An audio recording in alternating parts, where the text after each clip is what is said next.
Buster hit కొట్టాలంటే gap ఉండాలంటే ఎందుకంటే రైటింగ్ కి టైం పడుతుంది కదండి.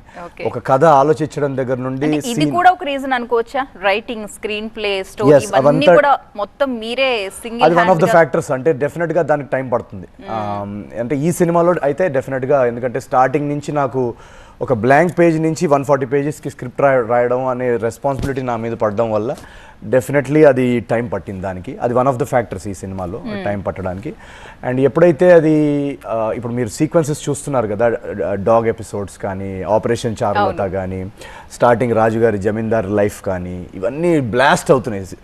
ఈ బ్లాస్ట్ సింగిల్ లైనర్స్ మీరు సినిమాలో చూస్తున్నప్పుడు వినడం వేరు, మీరు అక్కడ ఉండి దాన్ని వింటూ రెస్పాన్స్ ఇవ్వడం వేరు కదా. ఎలా ఉండింది ఆ షూటింగ్ టైంలో? ఎలాంటి కామెడీ జనరేట్ అయింది అక్కడ? అంటే అప్పుడు కూడా అది చాలా కష్టపడి హోల్డ్ చేశాను నా లాఫ్టర్, నా ఎక్సైట్మెంట్ అది సీన్ చేసినప్పుడు కూడా. సో చాలా ఎంజాయ్ చేసాం మేము షూటింగ్ టైంలో కూడా. అండ్ మేము ప్రిపరేషన్, మేము వర్క్షాప్స్ కూడా చేశాను. అది కామిక్ టైమింగ్స్ గురించి, లైన్స్ ఎలా చెప్పాలి అలా, అది మొత్తం కాస్ట్తో. సో అది మొత్తం జరిగింది అప్పుడు. అండ్ అందుకే మీరు ఇది చూస్తే ఒక ఎఫర్ట్లెస్గా కనిపిస్తుంది, కానీ చాలా ఎఫర్ట్ పడింది ఈ ఎఫర్ట్లెస్నెస్ యూనో వెనక. లేదు అసలు ఆయన రైటింగ్ ఎలా ఉందంటే, ఒక సింగిల్ డైలాగ్ తీసుకుని దాన్ని 2 ముక్కల కింద కట్ చేస్తే అర్థం మారిపోతుంది. ప్రతి డైలాగ్ కూడా అందులో అసలు అది ఊహించరు ఎవ్వరు. సో ఆ డైలాగ్స్ రాయడం అంత ఈజీ కాదు. అప్పుడప్పుడు ఒక పంచ్ లైన్ ఒక సీన్ లో కరెక్ట్ పంచ్ లైన్ అక్కడ పడడానికి 15 రోజులు పడుతుంది ఒక డైలాగ్ క్రాక్ అవడానికి అప్పుడప్పుడు. సో అలాంటిది సినిమాలో రివ్యూస్లో చాలా మంది చెప్తున్నారు, ఆడియన్స్ కూడా, ఆల్మోస్ట్ ఒక 200 నాన్ స్టాప్ బుల్లెట్స్ లాగా ఫస్ట్ హాఫ్లో పడుతున్నాయి. సో ఇమాజిన్ ఆ 200 రాయడానికి ఎంత టైం పట్టుండొచ్చు మాకు. సో అది రాసి దాని తర్వాత సెకండ్ హాఫ్లో ఒక పొలిటికల్ కామెడీ ఉంది.